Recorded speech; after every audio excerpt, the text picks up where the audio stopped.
Elhamdülillahi Rabbil alemin ve la akibatul muttaqin ve salatu ve selamu ala seyyidina Muhammed ve ala alihi ve sahbihi ecmain. Allahumma rabbi yasir ve la tuasir rabbi tam bil khair.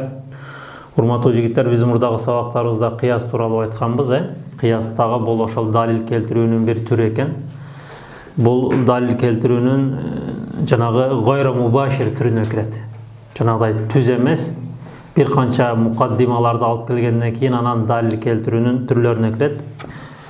Андан кейін ошол кыястын тилдеги терминологиялык маанилерин айтканыбыздан кийин кыястын түрлөрүн айтканбыз жигиттер. Кыястын түрлөрү ошол биринчиси иктирони, анан экинчиси истиснаи деп айтканбыз.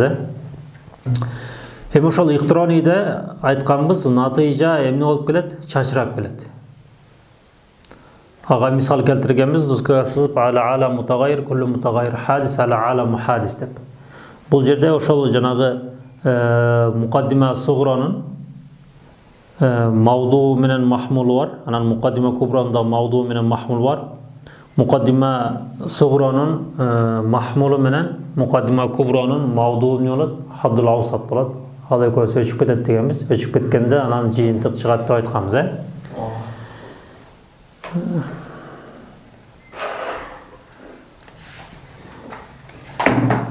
Anan kıyasul istisnayını aytkanbız. Kıyas istisnai dep bul jerde hazır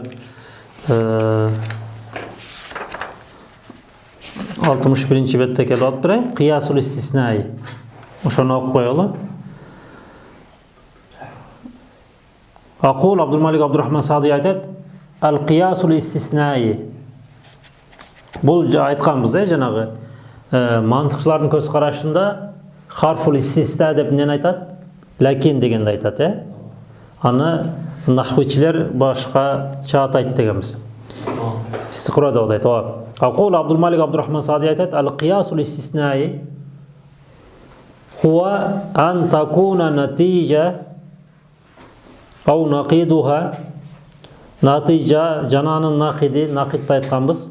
Madkuratan fihi bil fi'l. Bil fi'l bolat da. Tegi kıyasıl iktironiden ayırması al emne olçu öyle? Bil kuva olçu. Bul bil fi'il bulat. Bil kuva menen bil fi'ilge dağı misal aytkanbız. Summiya istisnaiyan. Şu sebepten istisnai dep atalındı. Lianna fihi adatul istisna. Antkene al söylemge emne kiret? Adatul istisna kiret deyt. Mislu kalimat lakin dep aytıldı. Bundan bildik biz kıyas iktironi menen istisnayda ayırmalay turgan bolsak, birinci kıyas iktironide oşo natijası bil kuva bolat. Bil kuva degende oşol birinci qadiya, ikinci qadiyada kelet degenmiz. Mында чында чачылып келет, анан жыйынтык болуп чыгат degenmiz. Ал эми кыяс истиснайда bil fe'l болуп келет. Bil fe'l degende az dagы айтабыз. Анан бул кыяс истиснай деген, урматтуу жигиттер, булар көбүнчө жанагы biz qadiyаны hamliya şartiya kılıp bölmedik mi? Oşonun arasından misali hamliya özü kançaga bölündü? 8'ge bölündü. Alemi şartiya 2'ye bölündü. Muttasıl ve munfasıl bolup. Muttasıl özü ittifakiya luzumiya bolup bölüngen. Biz al jerde ne degenmiz? İttifakiya bizge kerek emes dep aytkanbız murdagı sabaklarыбызdaçı. Bundan bildik, bunal kıyasıl istisnai degen bol oşol qadiya şartiya muttasilanın luzumiyasına kiret da, ittifakiyan emes. Oşol üçün al jerde qarasaňar mına birinci dep turat, şartiyatu muttasilatu luzumiya dep aytıldı. Emne şol jerde ittifakiyan aytkan jok, ankeni ittifakiyaga kıyasıl istisnai kirbeyt. Al emi kıyasıl iktironi, kıyasıl iktironi köbünçe qadiya hamliya bolat degenmiz. Kıyasıl istisnai bol qadiya ne olatken, şartiya da olatken, şartiyanın dağı muttasilinin luzumiyasında olat. Al emi munfasilda qaysı olat? Munfasil degende аны 3'e bölgenmiz. El-haqiqa, maniyatul cam, maniyatul huluq dep. Bul üçösüne teң ne olat? Kıyasıl istisnai kiret. Anan dağı özgöçölüge bol kıyasıl istisnai degende bol mukaddima kubra menen baştalat. Te schemanı qarasaňar, birinci kubra dep turat. Аз мына жерде бир мындай таблицага окшош бир немени айткан, карасаңар мына. Вадул муқаддам дегенде ошол биз айтканбыз, кыясыл берки шартияда анын эки тарабын ажыратсаң эки сүйлөм болот дегенбиз. Анын биринчи сүйлөмү муқаддам болот, экинчи сүйлөмүн эмне деп атканбыз? Тали деп атаганбыз да. Ал эми кыясыл хамлияда мавду менен махмул эле болот да. Мындайча айтканда кыясыл хамлиянын эки тарабын ажыратсаң экөөсү сүйлөм болуп ажыра албайт. Ал эми кыясыл шартиянын эки тарабын ажыратсак анда экөөсү сүйлөм болот дедик. Ага эгер сен терезени ачсаң тазага кирет деген мисалдарды айтпадыкпы? Бұл жерде вадул муқаддам юнтиж ваду тали. Анан ваду тали ла юнтиж вадул муқаддам, амма рофул муқаддам фала юнтиж рофул тали юнтиж рофул муқаддам деген бир мындай немени айтып атат. Бұл жерде вада деген сөз айтылып атпайбы? Вадул муқаддам. Ошол ваданы мындай сызып койсоңар, бул вадана максат исбат да, исбат маанисинде. Жана биз мужаба салиба деп айтып атпайбызбы? Анан рафтан максат эмне? Нафи маанисинде. Нафи. Эми астындагы сыйгманы карасаңар. Лианал галиба фихи кауну тали аминал муқаддам. Бул жерде ошо мисал келтириптир. Биз мисал келтирип өтө берели. Анткени убакыт кыска экен.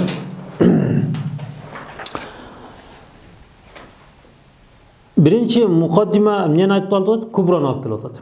Экинчи сугро, анан үчүнчү натижа. Мисал карасаңар, муқаддим куброда муқаддам менен талини айтып атат. Эмне үчүн? Анткени бул кадия шартия да. Мисалы, лаукана инсанан лакана хайванан, лекиннаху инсан юнтиж ва хуа хайван. Бул жана эле жанагыдай бир эле сөздү мындай узартып айтып атат да. Мындай сүйлөм кылыпчы. Анан ошого адатул истиснаны эмне кылып алып келип атат да. Лаукана эгер бул инсан боло турган болсо, лакана хайванан. Ал эмне болот? Чындап мындай жандык болот.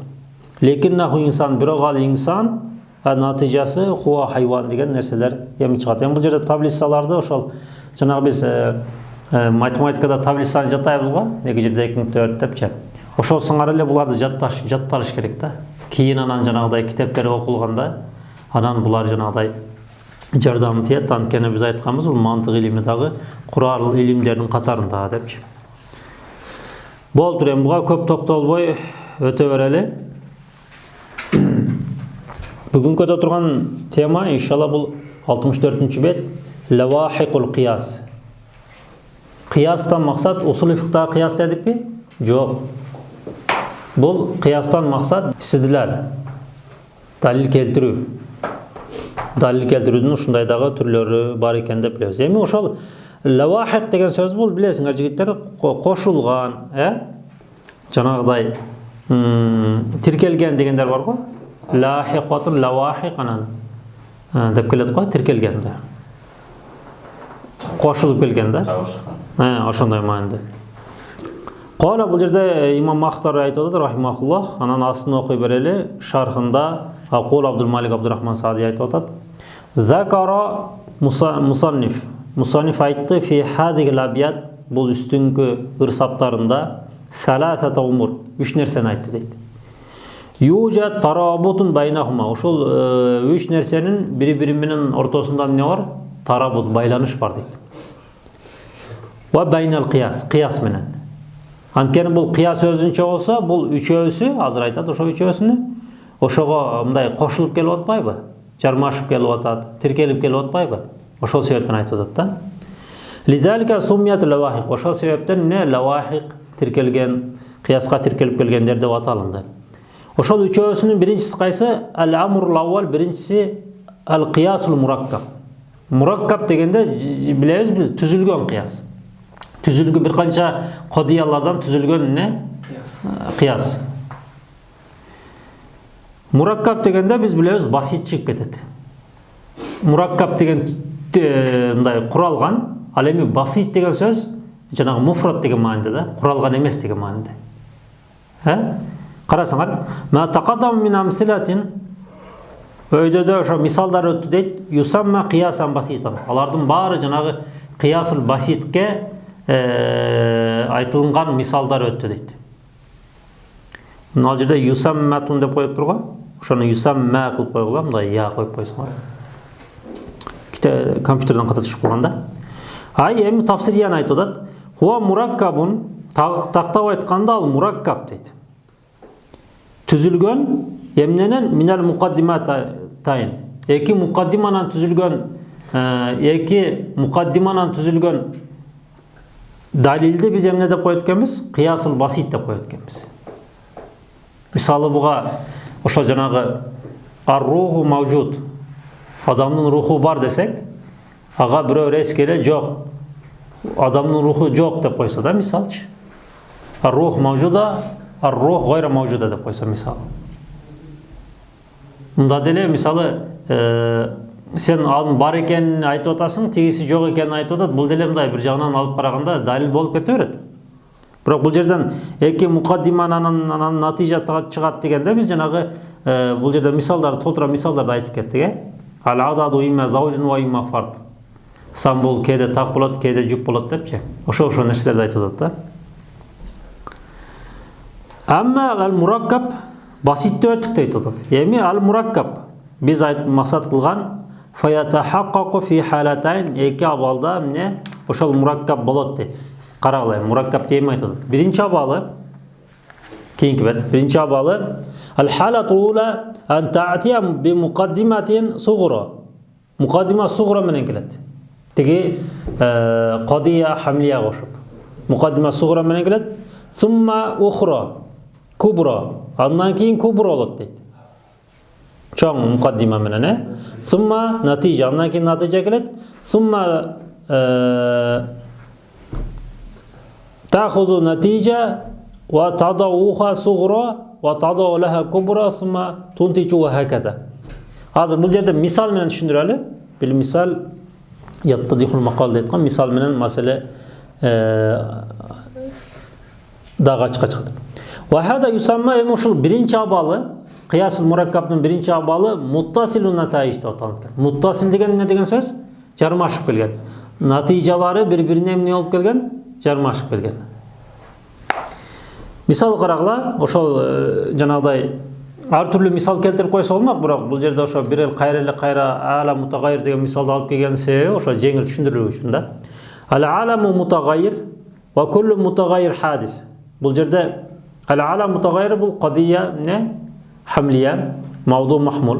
Ва куллу мутагайир хадис бул кадия жанагыдай кубра, мукаддима кубра дегеним.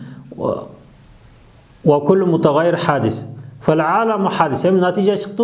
Ооба, хаддил аусат түшүп, өчүрүлүп, ал-аламу хадис, алам бул жаратылынган деп натыйжа чыгып атат бул жерде. Эми ушул жыйынтыкка эле дагы улап кетет экен да. Жыйынтыкка эле дагы бир кодияларды эмне кылат? Улап кетет. Анткени биз муну айтканбыз да, бул кыясул мураккаб деп айтканбыз да. Кыясул мураккаб бул бир-эки эле кодиянан түзүлөт дедикпи? Жок, бир канча кодиянан түзүлөт дедик. Карагыла, ал-аламу хадис дегенде ошо натыйжа чыгып атпайбы? Натыйжага дагы бир неме кошулуп кетет. Суммана куландан кийин мынтип айтабыз дейт. Ал-аламу хадис ва куллу хадисин лаху мухдис. Көрдүңөрбү? Натыйжага дагы бир мукаддима келип кошулуп атканы. Ва куллу хадисин барды жаратылган нерседе эмнеси болот дейт? Лаху анда эмнеси болот дейт? Мухдис. Мухдис болот дейт. Хадис дегенде жаратылынган болса, мухдис дегенде жаратуучу. Аламды жараткан ким бар дейт? Алла Таала бар дейт да. Бул жерден мухдистен максат халик деп койсоңор. Фал-аламу лаху мухдис. Эми натыйжа чыкты, көрдүңөрбү? Мындан билдик дейт. Аламда эмне? Аламды жараткан бир жаратуучу бар экен дейт. Суммана кул, андан кийин дагы карасаңар, натыйжанын артынан дагы бир неме чыгарып атат. Натыйжалардан натыйжа чыгарып атат да, мындай айтканда. Жыйынтыктардан жыйынтык чыгарып атат. Суммана кул, андан кийин айтабыз: ал-аламу лаху мухдис вал мухдис лаху кадим. Мухдис бул аламды жараткан зат, бул эзелки болуш керек дейт. Анткени алам бул неме да? Жаратылган да. Бир нерсе жаратылган болсо, анын сөзсүз түрдө жаратуучусу болуш керек. Ал жаратуучусу анан тиги өзү жараткандарга окшош үчүн эмне болуш керек ал? Кадим, эзелки болуш керек деп айтып атат. Fal-alamu muhdisu qadim. Mına alamdın jaratuvчусу qadim hakaza deydi. Айтайын деген ошо muttasil nataj деген сөзү жыйынтыктардан жыйынтык чыгарат. Мындай айтқанда жыйынтыктарды башка бир кадияларга улап кошуп, анан дагы жыйынтык чыгат дегендиктен, ошо muttasil натижа деп аталынды. Бул халатул ула, биринчиси. Кыясул мураккабтын биринчи эмнеси абалы. Халату сания, эми экинчи абалы кандай? Антатия биаксар мин мукаддиматайн. Экеле мукаддиманан эмес, андан да көп мукаддималардан келет дейт. Сумма андан кийин tahziful mukarrar fiha. Андан кийин жанагы хадул авсат деп айтып атпайбызбы? Ошол эмне болот дейт? Хадул мукарrar өчүрүлүп кетет дейт. Wa huwa al-hadul awsat. Fayabqa baqi natija wa yusamma mafsulul nata'ij. Анан калгандары калат дейт. Эми ушул экинчи абалны mafsulul nata'ij деп атады дейт. Mafsul деген эмне? Bölüngөн да. Жанагы жыйынтыктары, кодиялардын жыйынтыктары эмне болгон? Бөлүнүп келеткен. Тигиге окшоп жыйынтыктын бир жыйынтыкты чыгарып туруп, ошол жыйынтыктан дагы бир жыйынтык чыгарып, андан дагы бир жыйынтык чыгарбайт экенбиз. Мында жыйынтыктар эмне болот экен? Жигиттер бөлүнүп келеткен. Мисалы залка фил мисали сабиq дейт. Ал-алам мутагайир мушуну эле айтып атат. Ва куллу мутагайир хадис ва ал-ала ва куллу хадисин лаху мухтис. Көрдүңөрбү? Карасаңар. Ал-алам мутагайир. Алам бул дайым өзгөрүлүп турат. Ва куллу мутагайир хадис. Эми бардык өзгөрүлгөн нерсе бул жаратылган. Эми жыйынтык чыгыш керек беле бул жерде? Эмне деп чыгыш керек эле? Ал-аламу хадис деп чыгыш керек эле да. Бирок бул жыйынтыкты чыгара койбой эле эмне болуп кетет? Ва куллу хадисин лаху мухтис деп ошол жыйынтыкты чыгара койбой эле экинчи бир дагы бир кодияны алып келип атат да. Үчүнчү кодия алып келип атат. Эми ушундай бир сүйлөмдөр келип калса, жанагы далил чыгарууда ушундай бир сүйлөмдөр келип калса, биз муну кыяс мураккаб деп атайт экенбиз. Анан кыясул мураккабтан дагы мафсулул натаиж деп атайт экенбиз да. Вал мухтис лаху кадим фаюнтич ала алам мухтису кадим хаказа. Түшүнүктүү, Бул эки абал түшүнүктүү. Болуптур жигиттер. Лавахикул кыясты үчкө бөлгөнбүз жигиттер, ошонун бирөөсүнү бүттүк азыр. Ал эми экинчиси ал-амру сани. Экинчиси жигиттер ал-истиқро деген бар. Бул истиқронун толтура бул дагы далил келтирүүнүн бир түрү. Бул бүт ошол жанагы илимдерде бул далил эмне кылган? Колдонулуп келген. Истиқро, Эми карагыла, ошо истиқрону жакшылап окуп койгула. Истиқро деген эмне экен? Ва хуа дейт, ал аныктамасын айтып атат. Татаббуул жузият. Татаббуудан максатчы бул жерден максат. Жанагы немеде? Бахста изилдөө. Жузият нерселерди изилдейбиз. Мындай айтканда күлли нерселерде эмес, жузи нерселерде. Муну жузи деген түшүндүк, мисалы, инсан десек, баарыбызга инсан деген нерсе кирип кетет. Инсан бул жандык. Инсан бул ойлоно турган жандык десе, жалпылай инсанды да ошол аныктама берсе болот. Анан инсандын астындагы жана афроттор деп айтып атпайбызбы? Ошол инсанды түзгөн адамдар. Алардын ар бирине дагы ошол бул өз алдынча ой жүгүртө турган бир жандык деп аныктама берсек болот беле? Болот. Эми бул жерде ошол жузият дегенден максат силер түшүнө бергиле, афрот деп. Сен, мен, ушуларды түшүнүп тургула азырынча. Хуа татабул жузият. Бул ошол жузи нерселерди эме дейт? Изилдейт дейт. Эмне үчүн изилдейт? Линатавассала мин ма'рифатиха. Анын акыйкатына жетүүгө, аны билүүгө. Мындайча айтканда, бир жузи нерсени изилдеп отуруп, ошол нерсенин эмнесине жетет? Аныктамасына жетет. Иля историк каидатун куллиятун лаха. Анан ага бир кайда куллия деген нерсени мындай чыгарат дейт. Эми бул кайда куллия деген түшүнүк дагы бар жигиттер, мында өзүнчө окуйбуз. Негизинен бул фикта, каидалу фикияда жанагы кайда куллия деп айтканбыз. Мисалы пайгамбарыбыздын хадистери деле бир жагынан хадис, бир жагынан каида куллия болуп кете берет. Мисалы ла дарар ва ла дирар дегенчи. Буга жанагы мисалдарды айтканбыз фик илиминде. Эми бул аныктамасы жигиттер. Аныктамасы. Эми мисал менен дагы түшүнөбүз. Биринчиси, мисалы залик. Мисал айтабыз. Анна нухата нахвичилер дейт. Татаббау калам ал-араб. Araptardын sözünü ne kıldı deydi? İzildedi deydi. Ve kullama nataku bil fa'il ve rafa'uhu kaçan ele oşol fa'il turalı söylегенде, misalı jaa zaydun dese, zayd keldi degende bar ele jaa fiil madi zaydun dep anı rof kılıp koyatken da. Ağa domma örüp koyatken. Araptardaçı. Anı nahviciler izilde oturup anan uşunday bir kaidatin kulliyatin jalpılay bir hükümge geldi. Al hüküm emne dep çıktı. Kullu fa'ilin marfu. Bardık failler rof bolat dedi. Kötörülüp de aytpay, marfu kötörülgön degeni oşol janagı ja zaydun dese misalı zayd kelip atpayбы? Oşo kelgen degeni neme kılay? Kötörüldü emi keldi degендей maanide da. Oşol sebepten ne kıldı? Bulardın barına rof kılıp okudat. Jigitler bul dagı ne bolat? Oşol istiqro bolat.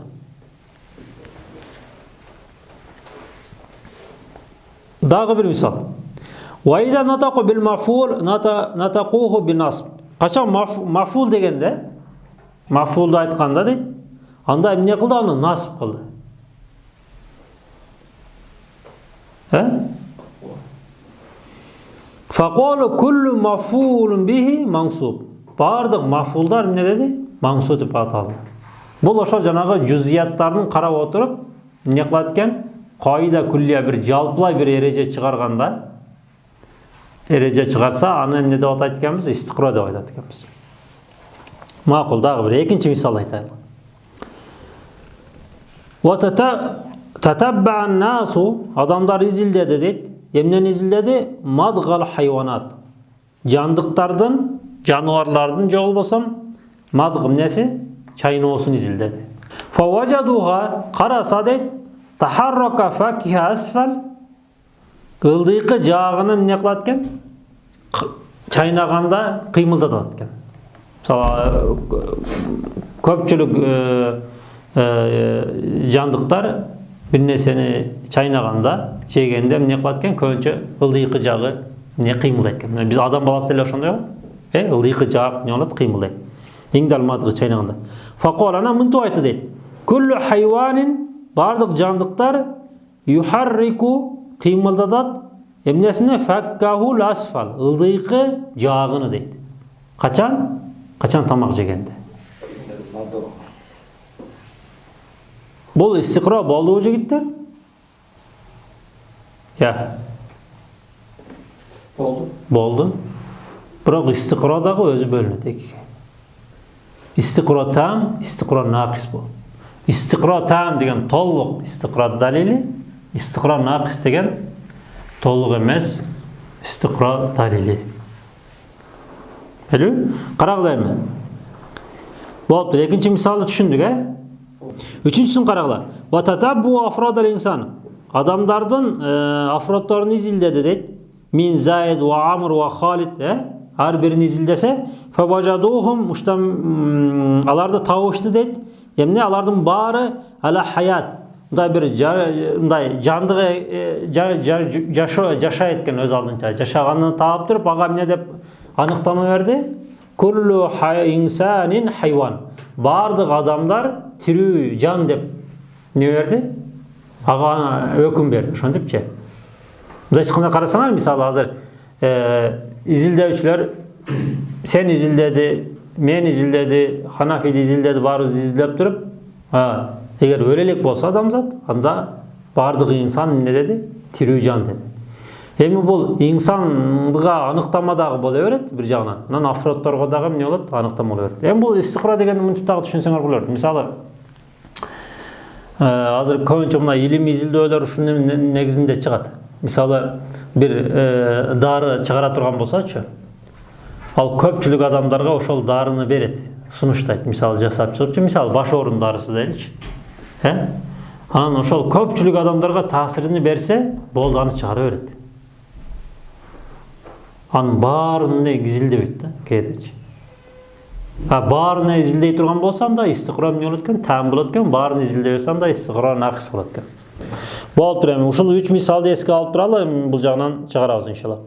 Ва хакада фа инна кулла кайдатин куллиятин, бардык жанагы жалпылай болгон эреже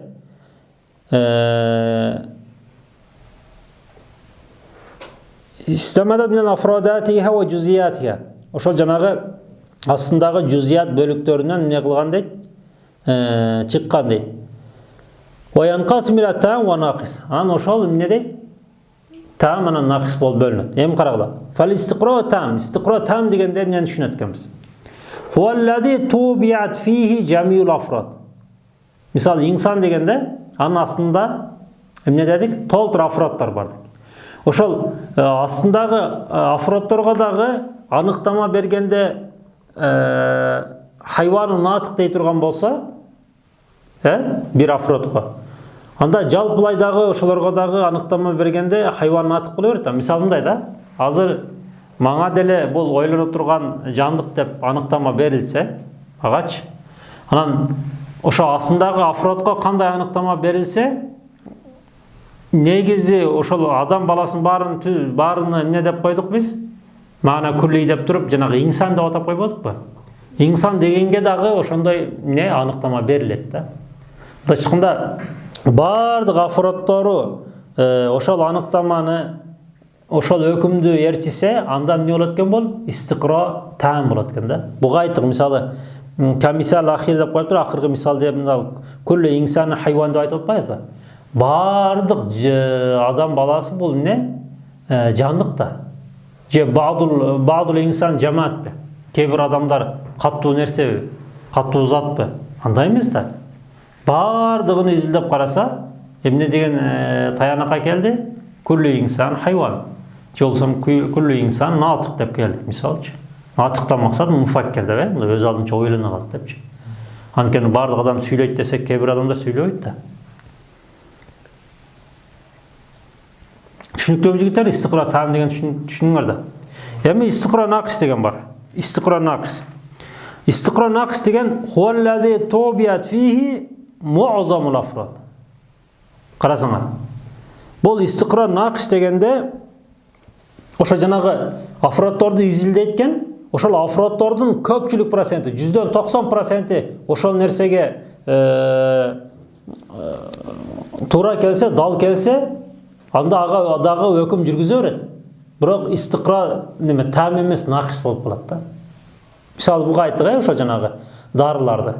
Мисалы дарыларды изилдеп чыгарганда биринчи адамдарга сунуштайт, анан бир 90% адамга ошол баш оорунун дарысы таасир этсе, анда ошонун дарыны эмне базарга чыгарат, сатат да. Ал баарына таасир этет деген дагы нерсе жок. Кал мисалайын сабикайын, эки мисалда деп, бул жанагы мына немени айтып атат жигиттер, карасаңар.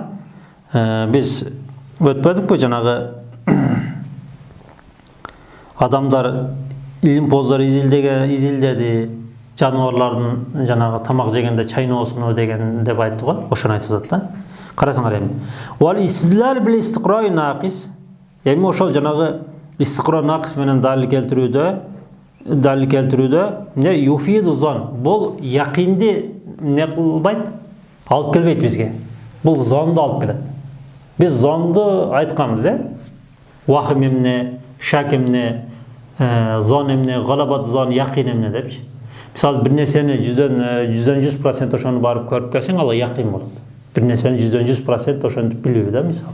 Анан бул якин дагы өз алдынча бөлүнөт, бирок бул жерде айтайын дегеним, ошо истиқро нақис деген юфиду зонду түшүндүрөт. Вала юфиду илм вал якин. Муну сызып койгула, бул эреже. Эми ошол истиқро өзү экиге бөлүнөт. Истиқро таам, истиқро нақис болуп. Истиқро таамдын аныктамасын айталы. Хуаллади тобият фихи жамиул афрод кал мисал ахир. Акыркы мисалдагыдай дейт, бул истиқро таам дегенде болсо жанагы истиқрону жанагы толук истиқро деп түшүнөрсүңөр, Акыркы мисалдагыдай дейт, мисал муну кантип түшүнөбүз? Жамиул афрод, бардык афроддору ошол нерсе менен эмне болсо айтылынса да. Мисалы карагыла, биз инсан дегенде бул маана кулли дегенбиз, Бирок инсан деген сөздүн астында Sen, men, Бексултан баарыбыз эмне болуп кетебиз? Адам болуп кетебиз да кирип кетебиз ошол инсан деген астындачы. Инсан деген сөздүн астында. Эми ошо инсан деген сөз бул маана күлүй боло турган болсо, анын астындагылар афрод болот. Мисалы качан сага Сайдина Абиким десе, бул өз алынча ойлоно турган бир жандык, Кудай Таала ушинтип жаратты, бул ойлоно алат, буда акылы бар деп ага айтылынса ошол аныктама. Бардык адамдарга ошол аныктама түшөт да. Анан инсан дегенди дагы, инсан дегендин өзүнү дагы башка жандыктардан алып каратып турган болсок, ага дагы инсан дегенге дагы эмне болот? Ошол аныктама түшөт. Инсан хуа хайванун натык депчи. Бул жерде ошо истикра там дегенден максат ошол афроддордун баары изилденип, ошол аныктаманы берсе, баары, мындай айтканда жер жүзүндө канча инсан болбосун, ошонун баары изилденип, ошого хуа инсан, ма хуа инсан десе, хайванун натык деп аныктама берилгенден кийин, анын жыйынтыгы инсан деген эмне десе, бул деле ошол өз алдынча ой жүгүртө турган жандык деп айтылып атпайбы? Ушул бардык афроддор изилденип айтылган нерсе бул эмне болот экен жигиттер? Истикра там болот да. Ал эми истикра накыс дегенче хуаллази тобият фихи муазамул афрод. Көрдүңөрбү? Муазамул афродду сызып койсоңор. Мурдагысында Жамиул афрод деген жер сызылган. Мында муазамул афрод кал мисалайн сабикайн эки мисалдагыдай дейт. Бул истикра накыс, жанагы толук истикра эмес деп аталынып калган себеби ошо жанагы афроддордун көпчүлүгү 80% ошол нерсени түшүндүрсө, анда анын жыйынтыгы дагы ошол эмнени түшүндүрөт, ошол аныктаманы берип калат. Буга мисалдарды айтканыбыз, жанагы айтпадыкпы биз, илимпоздор жанагы жандыктар, жаныбарларды изилдеп чыкты. Жаныбарларды изилдесе, жаныбарлардын көпчүлүк проценти, 90% бир нерсени чайнап жегенде эмне кылат экен? Мына астыңкы жагы эмне болот экен? Кыймылдайт экен дедик, Бирок биз жаныбарларды карасак, жаныбарлардын арасында мисалы крокодилге окшогондор эмне болду? Үстү менен неме кылып атат да, чайнаганда, бир нерсени чайнаганда үстүңкү жагы эмне болуп атат? Кыймылдап атат. Эми мындай айтканда биз мисалы бардык жандыктар бир нерсени жегенде, жаныбарлар деп туралы, бардык жаныбарлар бир нерсени жегенде астыңкы жагын кыймылдатат деп айтсак, анда бул арасында жана крокодилге окшогондор чыгып калып атпайбы? Мындай айтканда бардык афроддор ошол нерсени талап кылдыбы? Жок. Арасында жана крокодилге окшогондор чыгып калгандыктан муну муазамул афрод. Ошо афроддордун көпчүлүгү 90% болуп калса, анда эмнени айтат экенбиз? Аны эмне деп айтат экенбиз? Истикра накыс деп айтат экенбиз. Эми карагыла. Вал истидлалу бил истикра накыс юфиду зон. Эми ошо истикра накыс бул эмне дейт? Зонду эмне кылат дейт? Түшүндүрөт дейт. Зон деген бул эмне айттык? Якын эмес. Биз жанагыны айтканбыз, вахым, анан шак, анан галабат зон, анан якын деп жана сызбадыкпы? Вала юфиду илм вал якин. Илмул якинди эмне кылат? Түшүндүрбөйт дейт. Бул истикра накысчы. Илмул якинди кайсы түшүндүрөт? Истикра там түшүндүрөт жигиттер. Негизинен биз якинди айттык го. Якин деген эмне десе, ой жүгүртүү жана далил аркылуу эмне? Ой жүгүртүү, анан далил аркылуу пайда болгон илим. Анан биз якинди да бөлгөнбүз, жигиттер. Бул якинди биз илмул якин, анан айнул якин, анан хаккул якин деп айтканбыз. Илмул якин деген бул бир нерсени билүү. Мисалы, буга мисал айткалы. Мисалы сен Ысык көл деген Кыргызстандын бермет болгон көлүбүз бар, билебиз аны. Бирок ошону барып сен көрсөң, көзүң менен көрсөң, ал эмне болот? Айнул якин болот да. Жок, жана эле билгениң бул илмул якин. Барып көзүң менен көргөнүң айнул якин. Айнул якин деп айтып атпайбы? Дал өзү депчи. Илмул якин ал жана эле ошону билесиң да, маалыматың бар. Анан ошол көлгө түшүп сүз албайм, Кудай сактасын, бирок чөгүп кетсең, андан эмне болот бул? Хаккул якин болот да. Хаккул якин деген эмне? Бул илмул якин менен айнул якиндин экөөнүн жыйынтыгы да. Көл бар экен деп билдиң, бардың, көзүң менен көрдүң, анан түштүң, чөгүп кеттиң. Анан чындап ошону билдиң да. Чындап көл бар экенин билдиң анда. Лианнаху кад якун ba'dul afrad lem takun mavsufa. Kede deydi ba'dul afrad, kebir afradları lem takun mavsufa. Oşa sıfat menen sıfattalып kalbaydı deydi. Bizalikal hukum, oşa hüküm berilip kalbaydı dağı. Jana krakadilge okşaş. Kama hasala fi qaidatin. Qandaylar uşul qaidada bolgonday. Kullu fa'ilin marfu. Haythu qalat al arab. Araplar münte aytatken jigitler. Kharaqul mismara as-sawbu. Kharaqa mismara thawbu. Savub degen kiyim jigitler. Kharaqa degen teşti. Kiyimdi ne teşti? Hem bir materialdı mık teşti. Diyorsam kiyimdi iğne teşti. Bir nasbil mismar. Bu yerde mismardı nasip kılıp aytıdat deydi. Özü negizinen varrafu savb. Al emi savbu olup materialdı ne kıldı?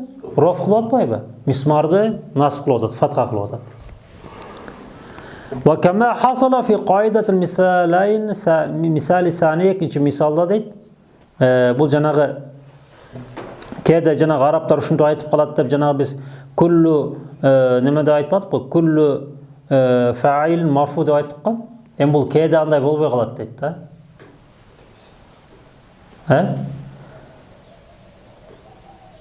Hem barın ele uşuntu aytpaysın deydi da. Kede mınalı misalda alıp koydu. Kharaqal mismara thawb. Hem bu janağı istiqra naqis da tam emas. Alemi qaidat misali sani ikinci misalda an şahadu timsaha biz timsah ne deydi? Bunday çıkında timsahtı bilebez deydi. Yuharriku al qıymıldatat fakkahul a'la öydönkü jağını. İngdalmadığı çaynoğdu. Düşünüyor mu? Bu uşul akırkı iki misal, bu istiqra naqiske misal болады. Alemi istiqra tamga bu janağı üçüncü misalda. Üçüncü misalda ne dedik? Kullu insan hayvanım degende. Bu üçüncü misal. Düşünüktü ya? Ve istiqra hada aksul qiyas. İstiqra bu ne kıyasın tetrisi болады deydi.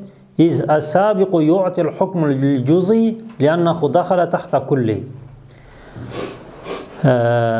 فالحدوث للعالم عرف من قولنا كان متغير حادث لأنه فرد من أفراد المتغيرة. Mıntip düşünü alalı jigitler. Bu istiqra hada aksul qiyas degen söz bunday jigitler. Sizler hiç unutpagılar. Bu lavahikul qiyasты biz 3'e bölüp ayttık. Negizden bu yerde doskaga жазып koyupmiz. 4'e böldük. Kebir kitaplarda oşul qiyasıl half dep keledi da. Qarasаңlar, lavahikul qiyas birincisi qiyas murakkab, ikincisi istiqra. Istiqra özü dağı tam naqis bolup bölünет. Ondan keyin üçüncüsü tamsil. Tamsilde hazır ötöbüz. Anan dördüncüsü qiyasıl half dep de keledi. Al başka kitaplarda keledi, biroq sızıp koydu. Endi biz okup atkan kitap bul janağı baştapkılar üçün bolgonduktan da üstürtön ele ötüp atабыз da. Bul жерде айтайын дегенimiz sizler mıntip düşünüp algıla. İstiqra hada aksul qiyas degen sözü bol qiyasçı minal kulliyat ilal cüziyat izildeydi da. Bunda çıkında minal kulliyattan ilal cüziyatka kulli bolgan nerselerden cüzi bolgan nerseler gelip çıksa al emni olup alınatken qiyas bolup alınat. Alemi istiqra minal cüziyat ilal kulliyat. Misalı har bir canlıkta canavarların har birini izildep çıkıp atpayбы? Har birini izildep karasa arasında ошол krokodil bir neseni çaynaganda üstünkü jağın kıymıldatkan ekenini izildep taap atpayбы bular? Bul mындай bir neseni izilдөdө cüziyatlardan, afrodlardan baştalsa bu ne bolot eken? İstiqra bolot eken. Eğer bir neseni izilдөdө kulliyatlardan baştalsa al ne bolot eken? Qiyas bolot eken. Bunda qiyas öydönün düşüp mындай ылдыйга түшкөндө qiyas dep düşünörgüle, anan istiqra degende ne bolot? Ылдыйдан öydө karap neme izildengendeçi. Sizlerge az жаза турган нерсе жазып алгыла ушул нерсени. Istiqra болгондо эмне болот экен? Minal cüziyat ilal kulliyat. Ал эми qiyas болгондочу minal kulliyat ilal cüziyat. Ошон үчүн жана бул жерде айтып атканы al istiqra hada aksul qiyas. Qiyasın teskerisi деген ошол да. Түшүнүңөр, Qiyas degende бұл minal kulliyat, kulliyatlardan ilal cüziyat izildeydi. Al endi istiqro olganda minal cüziyatlardan kulliyat ne qiladi? İzildeydi. Buga misallardı dağı inşallah ayttık.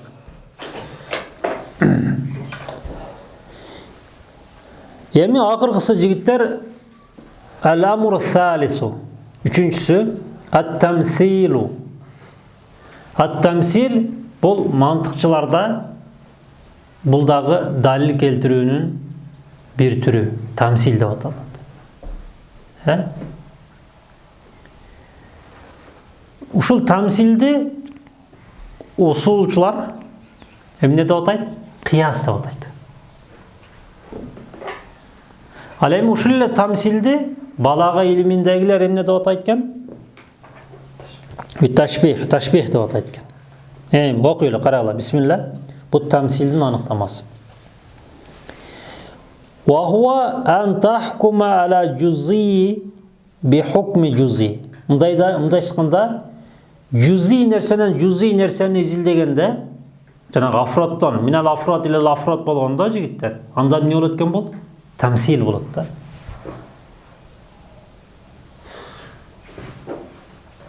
Мисалы салыштырмалуу изилдегенде ушундай болот да. Мисалы карасаңар. An tahkum ala cüz'i bi hukmi cüz'i ahar müşabihin lahu li'illatin. İlla dep janagı usul fiqda öttüңәрбі кыясты? Кыястагы эң негизги нерсе эмне болот? Илля болот, Иллетти деп коебуз биз. Ошонун себеби да. Ошол себеби дал келсе дейт, анда эмне болот дейт? Дал келет дейт. Мисалы карасаңар, жамаат байнахума. Ва хува ма юсамма инда ахлул балага, инда ахлил балагати. Балагачыларда бул эмне болот экен? Ташбих, окшошуу. Силер азыр силерге түшүнө турган нерсе, мантыкчылар темсил дейт экен. Usul fiqh alımları temsilde emne деп айтат экен? Kıyas деп айтат экен. Ал эми балагачыларчы эмне деп айтат экен? Ташбих деп айтат экен. Анткени биз ташбихти өткөнбүз жигиттер. Ташбихтин ошо рүкүндөрүн айтканбыз. Мисалы бул жерде мисал айтыптыр. Зайдун кал асада фил кува ли шажаати. Зайд эмне болот бул жерде? Эгер биз балага илиминин терезеси менен аныктайт, эроп кыла турган болсок, талдай турган болсак, анда эмне болот? Зайд бул мушаббах болот. Калчы ка адат шабах, Асад. Мушаббах бих. Анан фи шужаати деген сөз бул важух шабах болот. Муну айтканбыз. Мисалы айтып атканым бул мисалы Зайд бул күчтүүлүгүндө арыстанга окшош, арыстан сымал. Зайд бул арыстандай күчтүү экен дегендей маанайда да. Ва индал фуқахаи алеми фақихчилердин көз карашында эмне болот экен? Бил кыяс, бул кыяс болот экен. Өз айтып атат кыяс. Мислу кыясыл бира алал хамр фи тахрими ли искариха. Мисал келтирип атат, бул фуқахалардын көз карашы, фақихчилердин көз карашында айтып атат. Карасаңар. Кыясыл бира, кыяс дегенде эмне салыштырып атат, мындай. Пивону эмнеге салыштырып атат? Аракка. Иллати эмне? Иллати? Искар. Ташкында пиво деле көп ичсең, анын жыйынтыгы адамды мас кылып атпайбы? Акылдан ажыратып атат. Ичимдик бул жамандыктардын башаты деп айтып атпайбы? Кайсы эле нерсе мас кыла турган болсо, ал эмне болот? Аракка окшош, арак сымал, ал арам болот да. Бул жерде дагы ошол жанагы илласыны салыштырып, эмне кылып атат? Экөөнү караштырып, жыйынтык чыгарып атат. Wa huwa aydan la yufidul qat wal yaqin.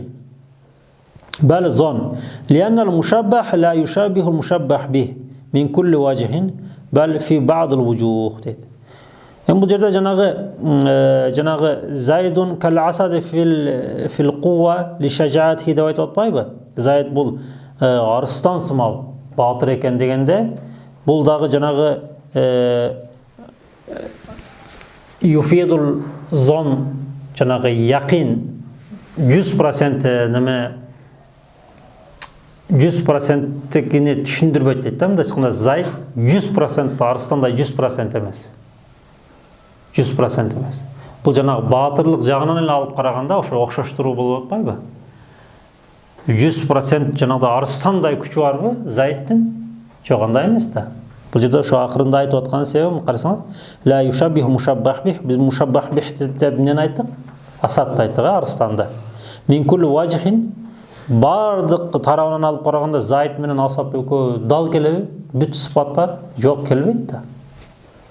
Ал жөн эле жанагы күчтүүлүгүнү бизге сүрөттөө үчүн айтылган да, мисал келтирүү үчүн. Ошол себептен да бул үчүнчүсү амру салис ат-тамсил деп аталды да. Сүрөттөп, мисал келтирип, окшоштуруп, эмне айткандыгы үчүн дейт.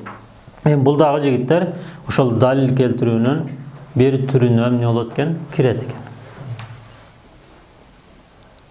Эми бул негизинен көп колдонулбайт, бирок бизге мына көп колдонулган нерсе мына истиқро там менен истиқро эмне? Нақис. Дагы бир сыйра кайталап коелу жигиттер. Эми бул үчөөнүн айырмасы. Кыяс дегенде эмне? Кыяс минал куллият илал жузият дедик. Кыястын тетириси кайсы? Истиқро. Истиқро болгондо минал жузият илал куллият дедик. Анткени аныктамасын окудук, мына мисалдар менен кошочу. Мисалдар бизге ошол аныктаманы эмне кылды? Ачыктап берди. Ал эми тамсил болгондочу? Тамсил минал жуз илал жуз да. Минал жуз илал жуз. Мисалы пиво аракка окшош. Экөөнү окшоштуруп туруп, анан пивону да эмне кылып атат? Арам деп атат. Эмне үчүн? Анткени ал дагы мас кылгандыгы үчүн да. Эми бул жанагыдай күлүй нерсе эмес да. Туурабы? Мисалы арам кыла турган нерселер десек, астында афроттарды карасак толуп турган нерселер бар да, арам болгончу. Ичимдиктерден деле ар түрлүү болуп, бирок жыйынтыгы эмне? Арам да. Ошол себептен минал жузият илал жузият болуп эмне болду? Аталынды. Аллаху алам бис-саваб.